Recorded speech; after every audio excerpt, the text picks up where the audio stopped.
दुनिया से भाग रहा है या दुनिया के लिए भाग रहा है? सांस तो दोनों में फूल जाता है। दुनिया से भागो या दुनिया के लिए भागो।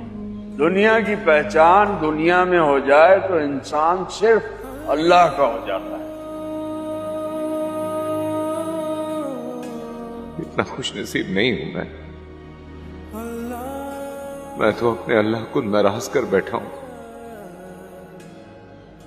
ये भी तो खुश नसीबी है कि इंसान जान जाए कि उसका अल्लाह उससे नाराज है।